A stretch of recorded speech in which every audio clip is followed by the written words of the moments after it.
Hi folks, welcome to my Retro Journal. Today I'm going to be doing something slightly different. It's my 1 year anniversary, so last July, around this time, I posted my first video, so I thought I'd do a 1 year anniversary show. I was going to do a little Q&A so you can find out a little bit more about me, because I know my audience is dying to know more about me.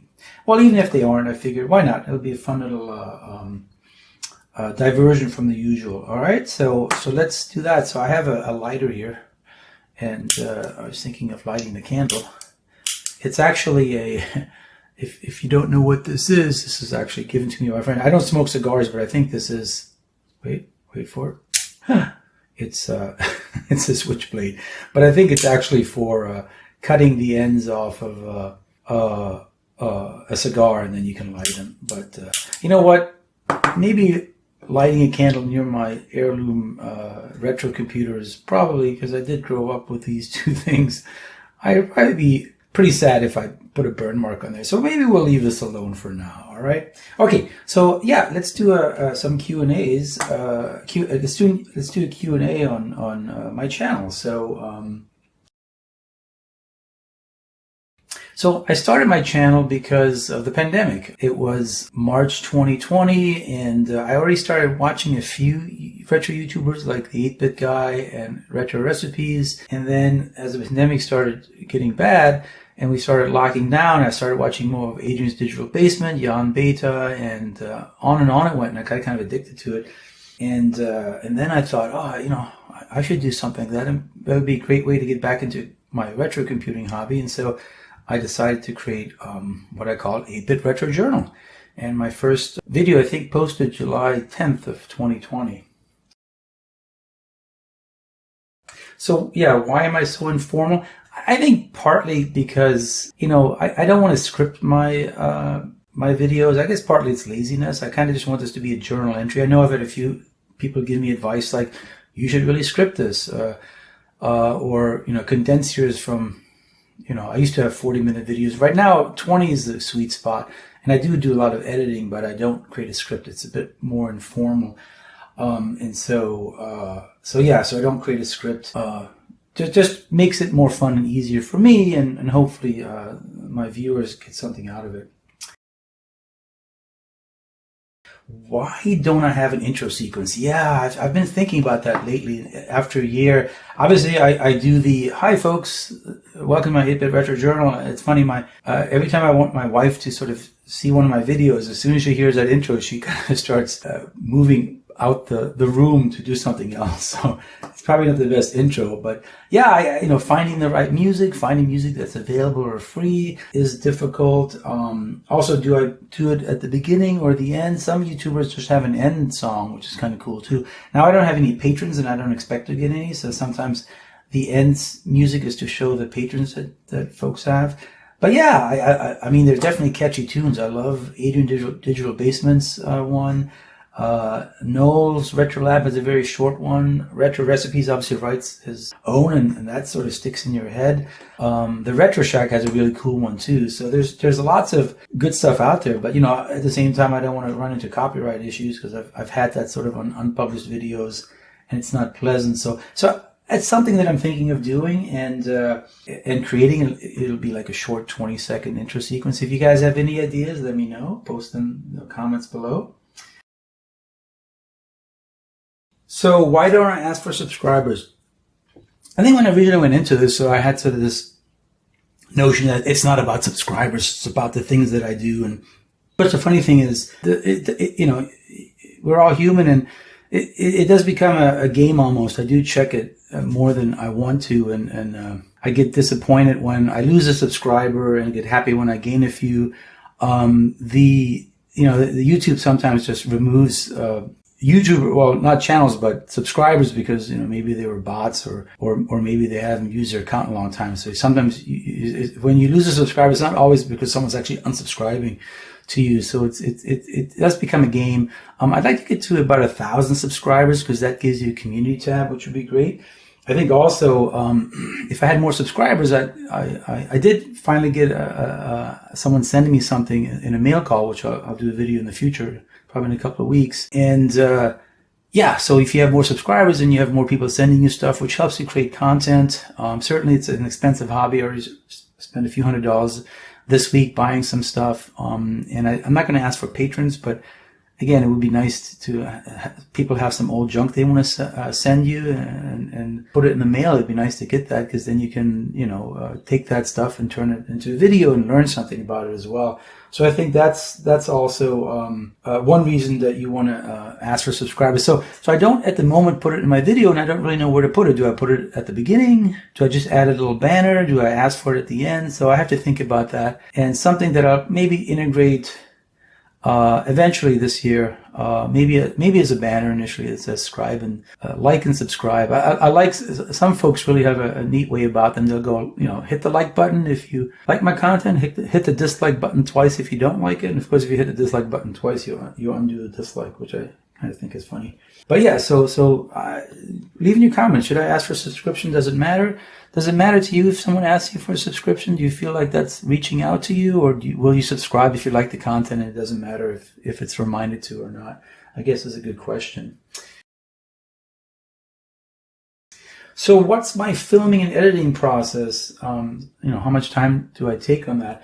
I spend about 1 or 2 days a week on this. I would say that I mean, during the week, I might think about something that I want to do, and I have a long list of things I want to do. But then I spend about sometimes a day kind of working things out, especially if I'm doing something in code. And then I spend a day filming it and then doing editing and refining. I use an iPhone to do the recording with its microphone. Now, during Christmas, my family got me a microphone, and I tried it out and didn't actually do any better than I have with the iPhone microphone. I tend to use Zoom to record desktop captures on my computer, which isn't the best because it doesn't gives you low resolution MP4, and sometimes it pauses. So I got to find a better software for that. I use Movie Maker for editing. Again, not the greatest. I've just gotten used to it, and I know how to do it pretty quickly. Although sometimes that can be frustrating because Movie Maker can crash, or it just has it has a buggy interface. This is for Windows 7, so I think I don't know which version of Movie Maker I'm using, but it's the one for the Windows 7, the Essential pack. And then I use Audacity. I started using Audacity more and more. Actually, maybe 5 or 6 months ago, I started using it's a tool called free video volume booster, and I can increase the volume of my recordings, which of course increases the noise. And then a couple of months ago, background noise, I started using Audacity to filter out that background noise. So my audios hopefully sound clearer. I try to have them all have a similar level, so I don't always boost them the same amount, but to have them at a certain level that you can hear me with not too much background noise. And I also learned how to use Audacity. Like if I film a lot of 1 or 2 minute sections, a lot of times I'll say the same thing. I'll say something like, okay, now. And if you have that for 4 or 5 transitions, it's kind of silly. So I've learned how to silence out that okay and add some white noise. And then it just it sounds normal. Because if you just completely blank it out, you'll hear the transition from light amount of white noise, background noise, to no noise. And so you have to actually add a little bit of background noise when you transition it out. So yeah, that's actually the fun part of doing these videos, is you get to learn how to do that. Do I film right before I publish them? I used to. I'm actually a half a dozen or so videos ahead right now, which is kind of nice because it allows me to shuffle them. So I try not to put any timely stuff in there. Now, eventually, one of the projects I have is to put a real-time clock in the QL. And then you'll see when I have the ICE interface open that you'll see the dates that I do that, which will be kind of weird. But right now I have about half a dozen or so, and I can shuffle them around to decide what's... So this one, I'm actually filming literally a few days before the anniversary, and that's going to get shuffled in. But I've got some that I filmed maybe 6 weeks ago that are going to come out soon. So yeah, so I have a little bit of buffer. Not everybody has that, but it helps me not to have to struggle. Sometimes I do a 2-parter all at once, and then I can bring them out. Again, I like to have my videos be between 20 and 30 minutes is perfect. Sometimes they're 40 when I start talking about things that I think is really important. Of course, only to me. 20 is the sweet spot. 30 is okay. 50 I get really unhappy about. So I get really excited when I get to edit videos using Movie Maker, and I can really reduce them down in size when I have 50 minutes of recordings and get them down to 25 minutes. It makes me really happy. So why did I choose these computers? Well, I grew up with them. So that's one thing I think I learned from watching Perifractics, is that he kind of does the nostalgia of the computers he grew up with. For him, it was the Commodore 64. He had an Atari 800, I think, and then also the Amiga 500. For me, the ZX81. So this is not the original computer. I actually have my original computer. I just don't have it in the original case, and I should do a video on that. Back as a kid, I actually built the case out of 2 pencil boxes and built my own keyboard. So I'm going to do a video on that. So I still have the original ZX81 motherboard. The problem is it doesn't work well on an LCD monitor because the back port signal, so it's going to be very dim. Whereas this is one of the Timey Sinclair 1000s that works on a modern monitor and gives you a nice black and white picture. But yeah, I remember I was at home in Virginia, and sort of rural Virginia, and the UPS truck came and delivered me this ZX81. It wasn't a Timey Sinclair 1000, it was ZX81 from Nashville, New Hampshire's Sinclair branch, and that's how I started and was really excited. And then maybe half a year later, I remember I got this, another one of my favorites, and I did a video where I fixed this. This, I remember, I'm trying to get this into the, I remember I must have, maybe my parents drove into the next town, and I must have gone to a Radio Shack, and I saw this on sale for, it was like $130, something like that. And I remember the next week, I ended up, I couldn't get a ride back, and so I ended up riding my 10-speed bike all the way 10 miles as a kid to that Radio Shack and bought it, and I brought it home, and I was really excited about it. And I used that for many, many years, even in school and even past school in my first job.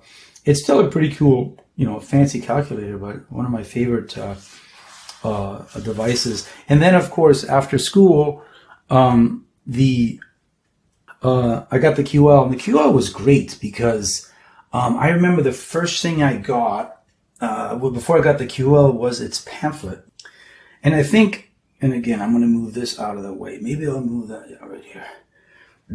And I think this pamphlet, what was cool about that, I just want to get it dirty. I think I got a little bit of grease on here. But this was a full pamphlet of the entire QL on the other side, I think. Yeah, this thing just kind of folds out. I've shown it on the channel before. And I got this in the mail. And then if you just leaf through this,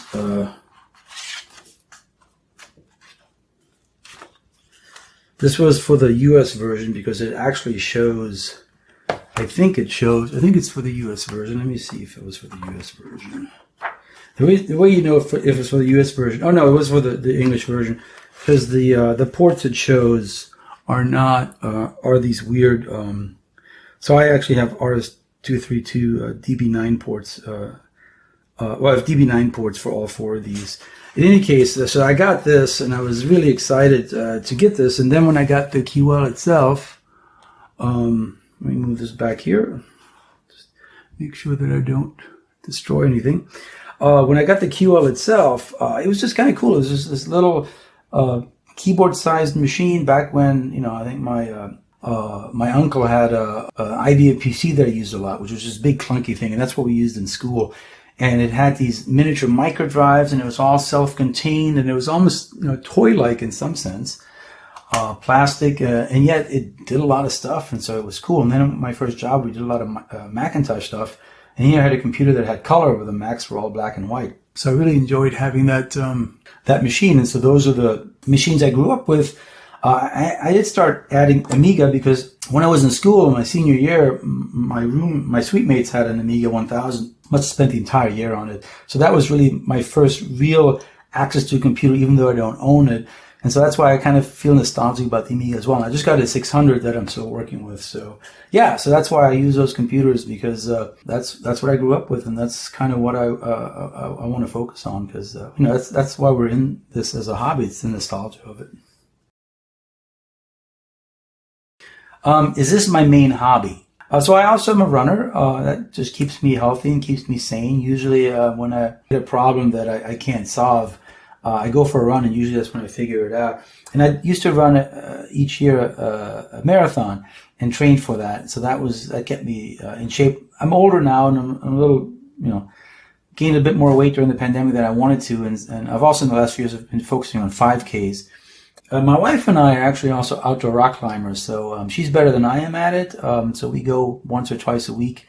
She does trad leading, which means she puts the piece in and then puts the rope in. So she's actually above the rope. The other big hobby that I had before I did this channel was dancing. I ran bi-monthly a live swing dance, and I'm looking forward to starting that up again. I think what's interesting about that is that I find that the retro YouTube community is very similar to that. You have viewers and subscribers who are like the patrons that come in and dance, and most of them are happy, but sometimes you get a few unhappy folks. Sometimes you get unsolicited advice, and you get that in both. So, you kind of have to deal with that.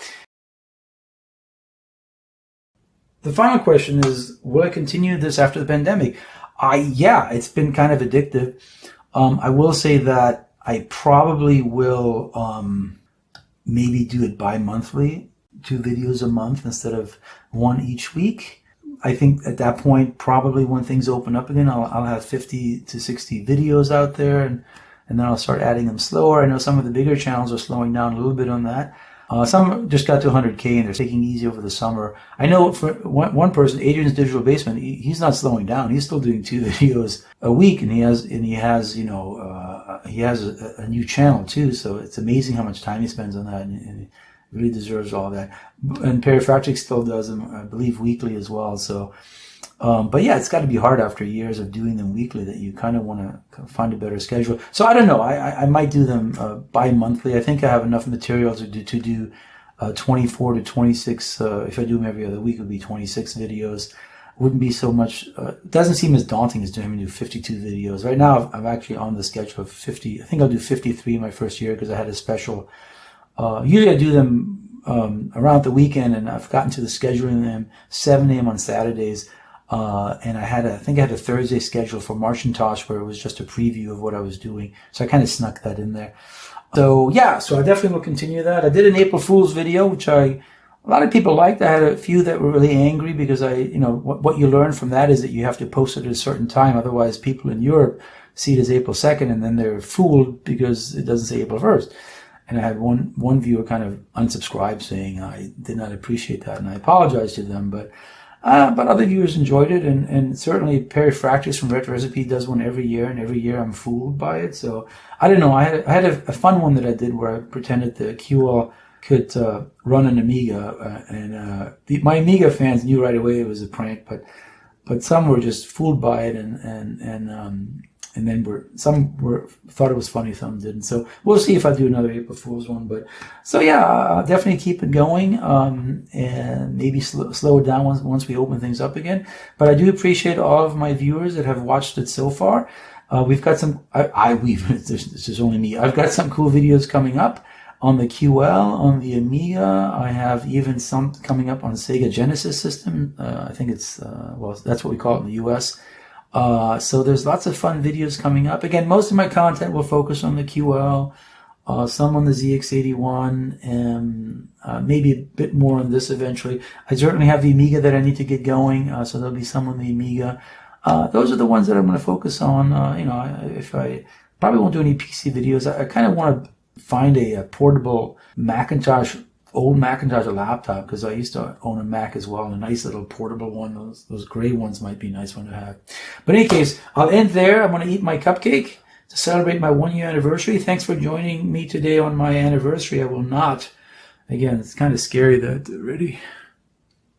It's a switchblade. Again, it is actually for cigars, my friend told me, and he had 2 of them. I think he ordered one and one didn't come. Then he got to send the second one, and the first one came, and he said, "Hey, do you want a lighter?" And he showed me the knife, and I thought it was kind of funny. So yeah, so I won't light my candle, but I will eat my my muffin. And let me actually do that now. Happy anniversary. Very good. And thanks for joining me. I will see you soon.